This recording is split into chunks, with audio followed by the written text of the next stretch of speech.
estás en casa y estás en comunidad.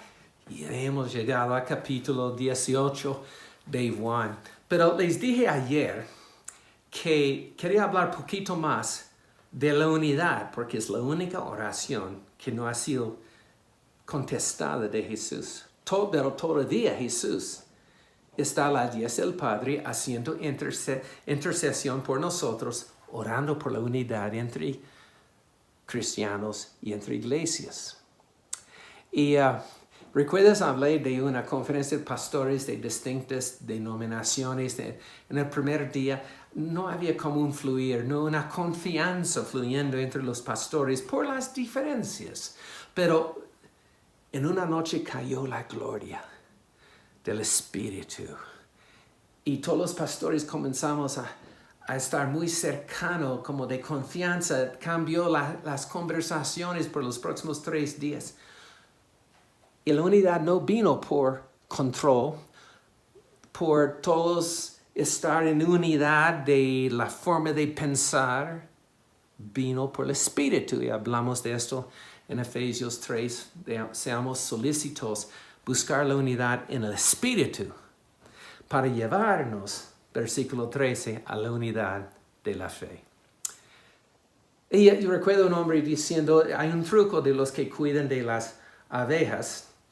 Hay enjambres de abejas y a veces quieren unir los dos enjambres, pero cada enjambre tiene una fragancia muy particular. Y cuando tratan de mergerlos, todas las abejas están picando la una a otra, porque es una diferencia en la forma de oler.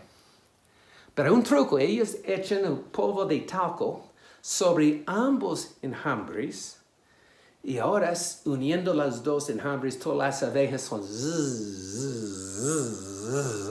y necesitamos tener el del Espíritu en la casa, entre los cristianos y entre las iglesias. Imagínate, esa es la visión mía para Medellín. Imagínate un lago grande, pero el lago está dividido por cercas. Y dentro de cada área de como 5 metros cuadrados hay un pato dando vueltas. Y todos los patos son separados por la cerca metálica.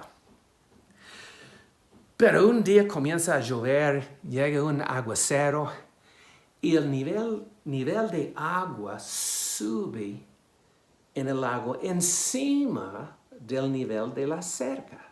Y en la mañana, todos los patos ahora están nadando en un solo lago, tan felices, cuac, cuac, cuac. Y así viene la unidad del Espíritu. Este me recuerda del chiste para hoy. Una soltera estaba orando en su casa. Oh Dios, envíame un novio, por favor. En este momento, un pato estaba caminando afuera, pasando por la ventana, diciendo, cuá, cuá, cuá. Y la señora, la hermana dijo, oh Señor, no me importa, cualquier. Ok. Juan capítulo 18.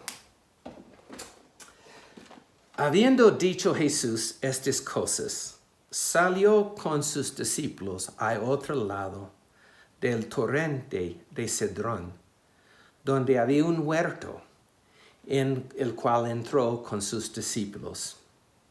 También Judas, el que le entregaba, conocía aquel lugar. Judas era un amigo de Jesús. Cuando Jesús le besó y dijo amigo, él quería decir, hey, tenemos una vida compartida. Te amo. Pero vemos más adelante que Pedro trató de defender.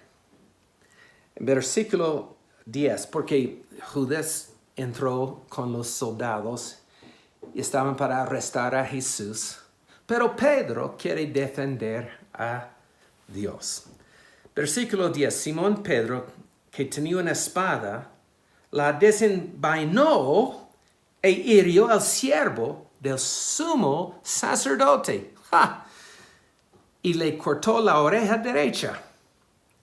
Y el siervo se llamaba Malco. Yo creo que menciona su nombre porque creo que después era un miembro de la iglesia. Y dicen los otros evangelios que Jesús reparó la oreja, tal vez se agachó y metió la oreja en Malco.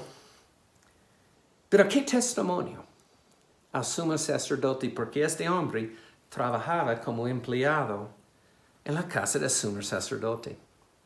Imagínate, días después, ya las historias que Jesús había resucitado del sumo sacerdote tratando de resistir la verdad.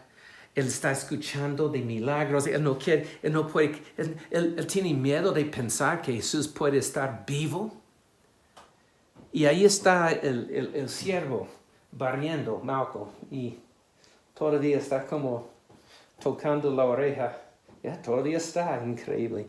El sumo sacerdote le pregunta, hey, ¿qué te pasa con la oreja? Bueno, te cuento. ¿Recuerdas la noche cuando me enviaste con los soldados para arrestar a Jesús de Nazaret? Yo recuerdo. Bueno, un hombre impetuoso con la espada cortó la oreja. Se cayó al piso. Y Jesús se agachó y colocó la oreja. Es como si nunca hubiera pasado. Fue un milagro. Y mira, ni puedes ver como una cicatriz. El sumo sacerdote se queda quieto, silencioso. Pero por todas las semanas que venía, allí este siervo, un testimonio. Y los cambios que Dios hace en tu vida, que estés consciente o no, son como testimonios, dardos de testimonios de los que están alrededor de ti. Pero Pedro, él pensaba que iba a defender a Jesús, mostrar su hombría, pero sabemos, la misma noche, negó a Jesús en este capítulo 18 3 veces. Y no es la verdad que Pedro negó a Jesús 3 veces porque Jesús sanó a su suegra. No es la verdad. Es porque él tenía miedo de morir también en la cruz. Pero años después, Pedro murió en la cruz con la boca hacia arriba. Porque él tenía miedo. Y en la noche, cuando negó a Jesús 3 veces, recuerdas que él estaba calentándose por la fogata. Y una sierva, una empleada, no eres tú uno de los discípulos de Nazareno. No. Y recordando su lenguaje como pescador, maldijo. No, yo no lo conozco. Y más adelante vamos a ver cómo Jesús restauró 3 veces su negación triple. Bueno, pero es interesante también cómo Pedro pensamos que nosotros somos más fuertes de los otros cristianos y tenemos como una determinación. Yo voy a servirte, Jesús. Yo voy a mostrarte lo que es un discípulo excelente. Y un día después, Jesús nos permite caer. No nos tiente, pero, hey, ¿tú no quieres mi ayuda? Hazlo por tu propia fuerza. Y después de la caída, Jesús, mostrándonos la debilidad que tenemos, nos levanta con tu fortaleza. O sea, yo nunca he visto que Dios puede usar una persona hasta que esta persona sea quebrantada. Y hay un dicho también, no confiamos en nadie que no anda cojo, como Jacob. Todos hemos sido como heridos por nuestro orgullo, por Dios. Pero Dios nos levanta.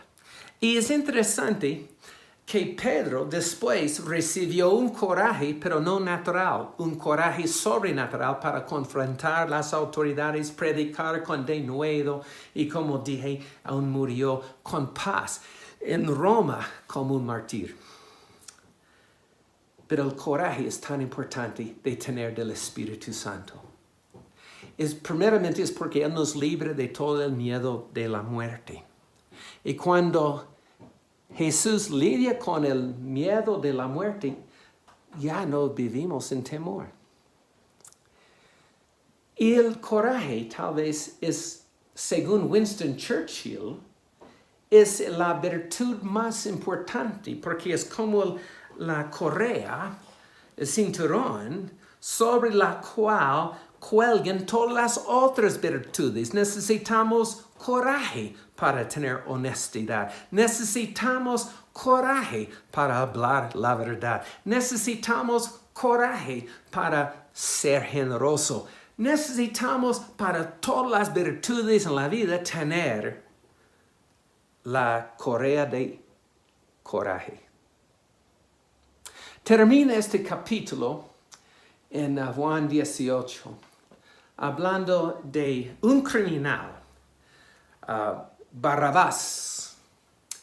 Y es interesante, yo creo que este hombre era con un criminal, tal vez sicario. Y su nombre quería decir hijo del Padre. Pero fue tan desviado, estaba esperando en la cárcel que él iba a ser crucificado. Él no sabía lo que estaba pasando en la plaza cuando Pilato dijo, entonces, ¿quién quiere crucificar? ¿Barrabás o Jesús? Y toda la gente gritaba, Jesús, Jesús. Y Barrabás no sabía nada de esto. Estaba preparándose para la muerte, para la tortura de la crucifixión. Y estaba en la celda, a solas, luchando con los temores, sabiendo que si alguien merece el juicio, el castigo del infierno, que era él. Y escuchó las pisadas de los soldados llegando a la celda y abrieron la puerta. Y con unas sonrisas, algunos sin dientes, los soldados dijo, hey, hombre, hoy es tu día afortunado.